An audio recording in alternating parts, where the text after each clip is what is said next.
Mungu unirehemu sawasawa na kadiri zako. Amen. Kiasi cha wingi wa rehema zako. Amen. Uyafute makosa yangu. Amen. Nioshe kabisa na uovu wako. Amen. Unitakase dhambi zangu. Amen. Maana nimejua mimi makosa yangu. Amen. Dhambi yangu mbele yangu daima. Amen. Nimekutenda dhambi wewe peke yako. Amen. Na kufanya maovu mbele za macho yako. Amen. Wewe ujulikane kuwa una haki unenapo, na kuwa safi utoapo hukumu. Amen. Sema mimi naliumbwa katika hali ya uovu. Amen. Mama yangu alichukua mimba hatiani. Amen. Tazama, wapendeza na kweli iliyo moyoni, nawe unanijulisha hekima kwa siri. Amen. Bwana Yesu asifiwe sana. Amen. Daudi ni mfalme, lakini kimefika kipindi Mungu anamwacha Daudi. Mapigo yanaanza kuwa magumu kwa Daudi. Atashika njia gani tena? Watoto wake wanagawanya ufalme wake. Wengine wanampiga vita vile vibaya. Anakuwa kama mkimbizi katika nchi yake mwenyewe. Huko amekuwa yeye mwenyewe ni mfalme, lakini anashangaa atakimbilia wapi? Watoto wake wenyewe wanaanza kuchukua ndugu zao na kuwafanya kwa wake zao. Watoto wake wengine wanagawanya ufalme wake. Huyu mtu wa Mungu akashangaa. Hali hii inatokea wapi? Akakumbuka Bwana. Inawezekana kuna sehemu Bwana Mungu tulimkosea. Akaanza tena kurudi nyuma tena zaidi. Akaanza kufikiria ni jambo gani ambalo linawezekana nipeleke ndani ya familia yangu hii mpaka vitu hivi vinatendeka hapa. Amen. Amen. Daudi, ukisoma katika sheria, ukisoma katika historia ya Daudi vizuri, Daudi ni mwana wa Yese. Amen. Lakini kuna mtumishi mmoja ambaye alikuwa anakaa Sodoma na Gomora. Malaika wakaenda wakamwokoa kwenye Sodoma katika maangamizi yao. Amen. Akampeleka kwenye nchi tofauti, lakini yule mzee alikuwa na watoto wake wasichana wawili. Amen. Wale wasichana wakakaa pamoja, wakapanga njama, wakasema kama yule mkubwa akamwambia mdogo, tena kumpatia pombe baba yangu, atakunywa tena kwa naye tazaa mtoto. Akafanya vile tena, yule mdogo bado akaenda kufanya kile the same. Wakazaa watoto, mmoja akaitwa Moabu na mwingine akaitwa Muamori. Wale watu wote walikuwa ni vitendo viovu na mambo vilikuwa vimekosea Bwana. Amen. Ikafikia kipindi Daudi anakuja kuzaliwa katika familia ile ambayo ilikuwa imekuja kumwasi Bwana. Vita vikaanza kuizuka katika Israeli. Daudi akashangaa, lazima nimrudie Bwana Mungu ili akakuja kuondoa dhambi zangu ambazo ziko mbele zangu daima. Amen. Bwana asifiwe. Amen.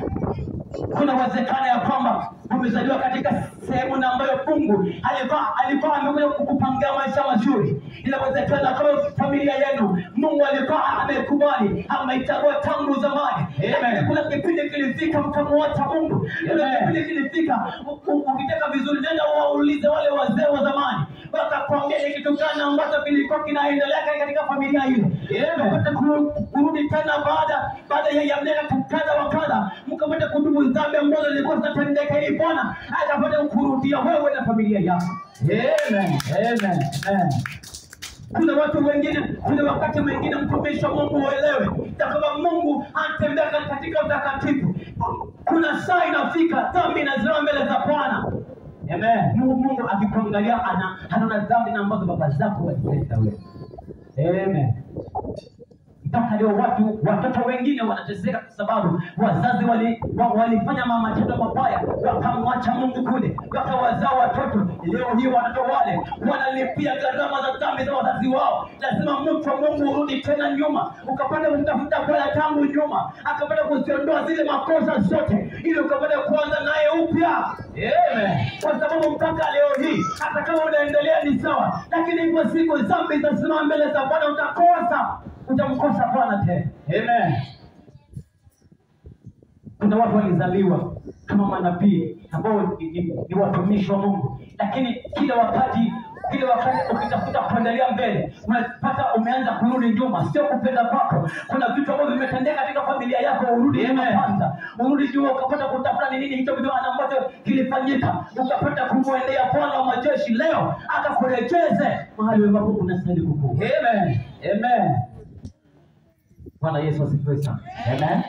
Watoto wanateseka leo kwa sababu ya dhambi za wazazi wao. Wazazi walikataa kutubu mpaka leo watoto wao wanapita mateso magumu. Familia ambazo Bwana alikuwa amezipangia baraka tele mpaka leo zinaanza kuteseka kwa sababu zilimwacha Mungu mahali. Amen. Hata kama unasema unafunga na kuomba, kufunga na kuomba ni sawa, lakini katika kufunga kwako na kuomba, je, dhambi zimeondolewa kwako? Watoto hawa na ambao leo hii wanazaliwa, nini ambacho kama mzazi unampangia mtoto wako za siku za baadaye? Amen. Unapanga nini kwa sababu ya mtoto huyo na ambaye umemzaa leo? Ulipokuwa msichana ulifanya nini? Hicho kitu ambacho ulikifanya kitamfuata msichana wako baada ya wewe. Familia itaanza kuendeleza zile dhambi mpaka mwisho. Inafika sehemu anashika kutembea na wewe.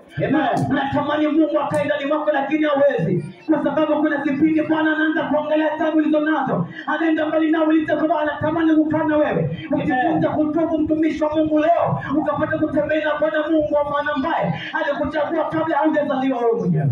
Amen. Amen. Bwana Yesu asifiwe sana. Vita vya watumishi wa Mungu vinakuja kila wakati. Saa ilifika Danieli alipokimbia mbele za Bwana akafunga siku 21, lakini katika siku zake, siku ya kwanza malaika Gabriel akatumwa na Mungu, akaambia kama neno kamwambia Danieli, mtu nimpendaye, maombi yake yamejibiwa. Amen. Lakini nawaambia leo hapa juu angani kuna mfalme wa Uajemi ambaye anaitwa Lewiathani. Shetani ni mmoja kati ya pepo na ambao Shetani aliamuka nao kutoka mbinguni. Amen. Anakaa hapa juu angani, joka jekundu la shoga watu wa Mungu kwa wepesi. Maandiko yanasema Shetani tupo duniani, mkiweka ulikokota theluthi za nyota mbinguni kaanguka nazo. Theluthi za nyota mbinguni wale malaika ambao Shetani aliamuka nao. Kama Shetani anaweza akashawishi malaika kuanguka nao, je, wewe na ambao umekataa zile vitu zote ambazo ulikuwa zitendeka nyuma zako kuzitubu, unadhania wewe ni nani kwa Shetani? Na Mungu je, atakuokoaje katika mikono ya Shetani ukiwa na dhambi mikononi mwako? Amen. Amen. Bwana sifiwe sana. Amen. Lazima ili Mungu akapata kuirudia familia yako, uanze tena kuchimba mpaka chini. Nini ambacho kilifanyika kwenye familia yangu? Amen. Kilitendeka nini? Amen. Ukishajua nini kitu ambacho kilifanyika, hata nasema na ninyi vijana, muulize hawa wazazi wenu, mama, niambie vizuri, sitaki maisha yangu mimi nikae tu hapa nyumbani na tembea hata bila viatu sina. Hapana, sikuzaliwa nitembee bila viatu mimi, lazima nivae viatu mpaka nigawane. Amen. Sikuumba mimi ni mama wewe ama baba wewe haukunizaa nikapata kuishi maisha haya. Hapana, niambie nini na ambacho kilitendeka pale mwanzo, akwambie vizuri Bwana bila kukuficha, uende kwa Bwana ukapata kuyaondoa makosa. Amen. Mungu akapata kurudia wewe kwa ajili yako wewe, hata mzazi wako Mungu akapata kumuinua. Amen. Watu wasiojua siri ya Mungu kuna wakati mwingi sana wanatembea katika giza, gizani wako katika nuru. Amen. Bwana Yesu asifiwe sana. Amen. Yule joka ambaye hapo hapa ndani anatafuta siku zote kusoga watu wa Mungu.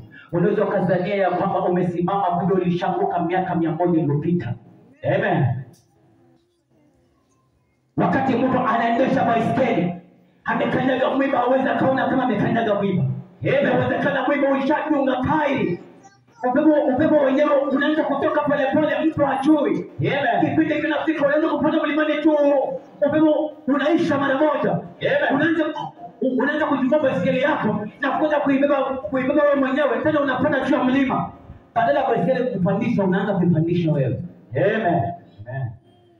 Kwa sababu namaanisha nini nikisema hivyo? Kuna vitu ambavyo vinafanya watumishi wa Mungu wanaanza kuanguka tangu zamani, wakizania kama wako salama wanatembea na Bwana, lakini walianguka kwa sababu kuna vitu ambavyo nyuma vinawafuata. Amen. Kila wakati vinakufuata wewe na wewe mwenyewe haujui. Unadhani kama uko sawa, kumbe ulishaanguka kitambo. Au lako likaanza kukufikia karibu, kumbe ulishaanguka miaka na wewe ilipita zamani. Amen.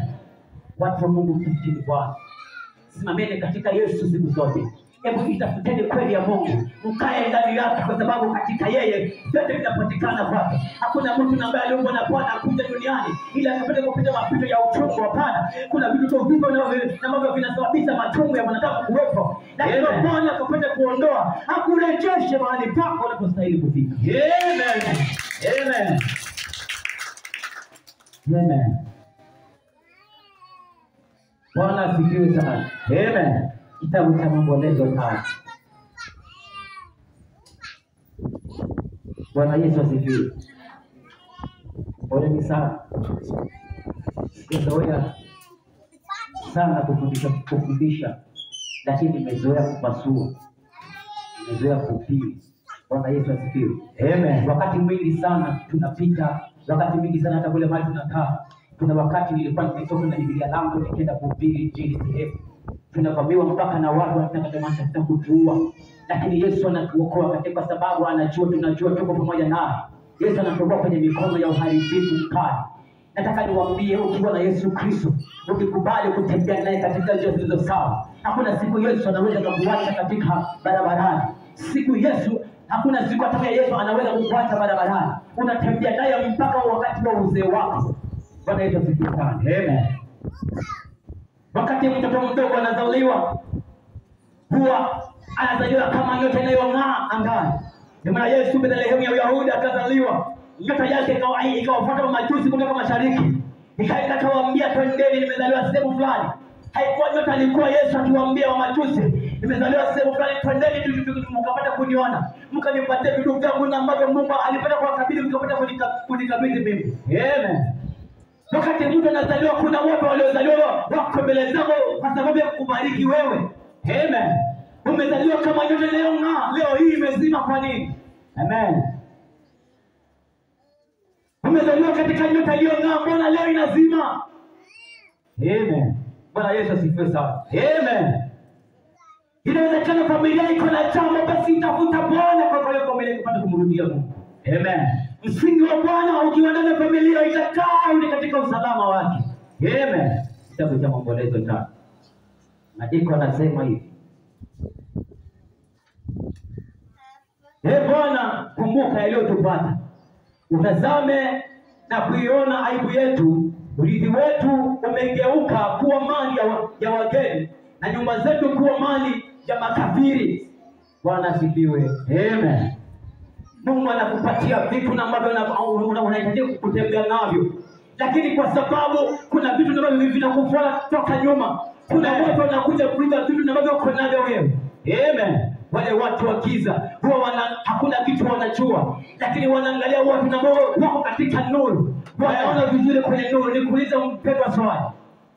Kati ya mtu ambaye ako kwenye giza na mtu ambaye ako kwenye nuru, nani ambaye anaweza akaona vizuri mwingine? Aliye kwenye giza. Ukiwa ndani ya giza unaona vizuri yule mtu ambaye anang'aa kwenye nuru, si kweli? Ndio. Sio watu wa giza wako hivyo. Watazama vitu ambavyo watu wa Mungu wanafanya kuvikopi. Amen. Wanatembea kwanza kuangalia amani ya maisha huyu mtu ni nini. Amen. Wanachukua nafsi yako wanaifunga mahali pamoja. Amen. Tukaendelea mbele kwa sababu hata ukianza kuclaim dhambi na kufuata, kuna vile kufuata uwezo wa claim. Wanachukua nafsi yako wanaifunga mahali pamoja, uwezo ukatembea vizuri. Amen. Amen. Wanachukua baraka zako wanaanza kuzitumikisha gizani. Wanakuwa matajiri wale, wewe unaanza kungangana, unaanza kuchukua chembe ukaenda kualimia watu. Au kumba kualimia watu, sema Bwana Mungu nisaidie. Bwana Mungu nisaidie. Bwana Mungu nisaidie. Au kumba kualimia watu ushamba, lakini Bwana alikuwa kwa sababu sema kusudia yake kupita kutendeka chini ya jua. Amen. Amen. Bwana Yesu asifiwe sana. Amen. Na napenda amen. Bwana asifiwe. Amen.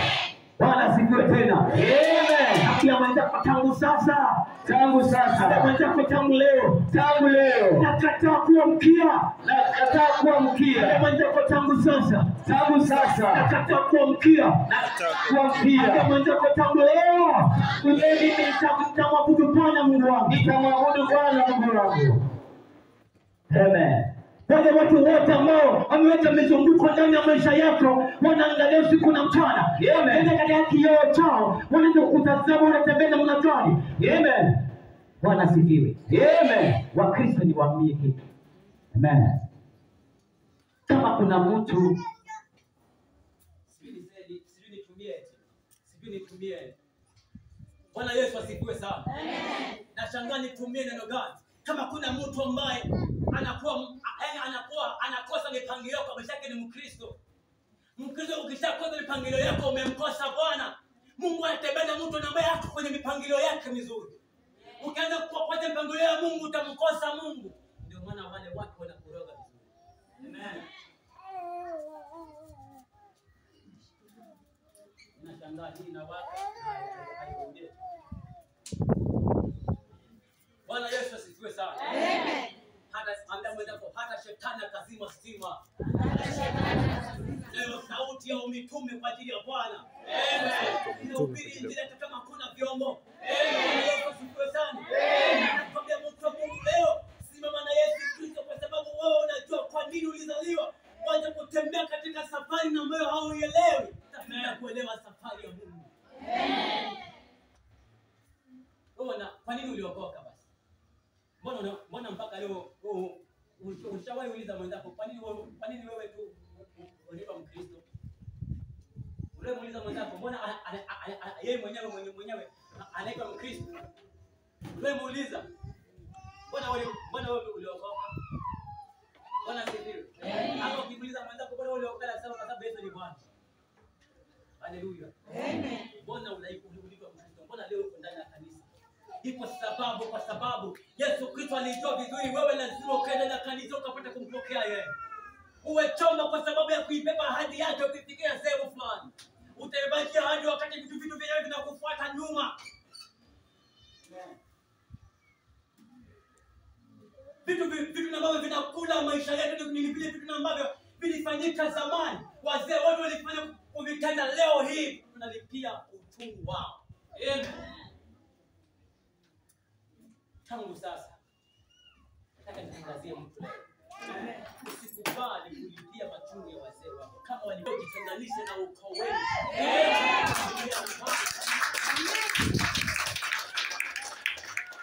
Siku ya leo hakuna nyingine. Lazima mwambie Bwana, nimetembea katika mateso ya kutosha, nimeteseka vya kutosha. Hapana. Kama ni kwa sababu ya wazazi wangu, Bwana sitaki. Amen. Wengine walizaliwa katika familia za kiganga, lakini wakaja wakaokoka uganga ule, Bwana unaanza kuwafuata tu. Hizo roho zote lazima ukatane nazo. Amen. Bwana sitaki tena kutembea na viroho ambavyo havinisaidii katika ndani ya maisha yangu. Na wewe unaona kama ni dhambi, ondosha unapotembea.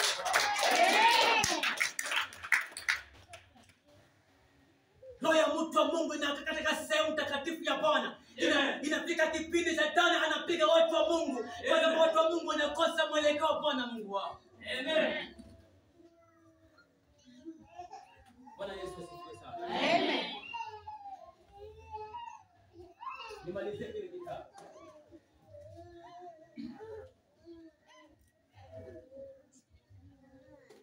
Andiko nasema kama tumekuwa yatima waliofiwa na baba, mama zetu wamekuwa kama wajane. Tumekunywa maji yetu kwa fedha, kuni zetu kauziwa, watufuatiao watu wa shingo zetu. Amen. Bwana asifiwe. Amen. Kitu ni cha kwako lakini Mungu anakuja na kuzia wewe. Amen. Wahindi wanakuja mpaka Kenya, wanachukua tu maji haya maji na ambao sisi tunakunywa. Wanachukua ile maji, wanayaweka kwenye chupa kama hii. Alafu anakuzia shilingi 50, ni maji ya kwako, amekujia kwako, anatengenezea kwako, alafu anakuzia wewe mwenyewe unakunywa hayo maji. Kila mtu anasema nataka maji darasani, unaenda kununua maji darasani kwa mtu na ambaye alikuja kwako akachukua kilicho cha kwako, alafu anakuzia kile kitu chako. Amen. Anaambia mwenzako haitawezekana. Haitawezekana. Kwani nini ambacho Bwana hakukupatia? Kama ni akili, Yesu alikupatia akili. Ndio. Kama ni masomo, Yesu alikupatia masomo. Amen. Kama ni utumishi, Bwana alikupatia utumishi. Amen. Alikuhakikishia kama yuko pamoja na wewe. Amen. Unaokopa nini barabara? Amen.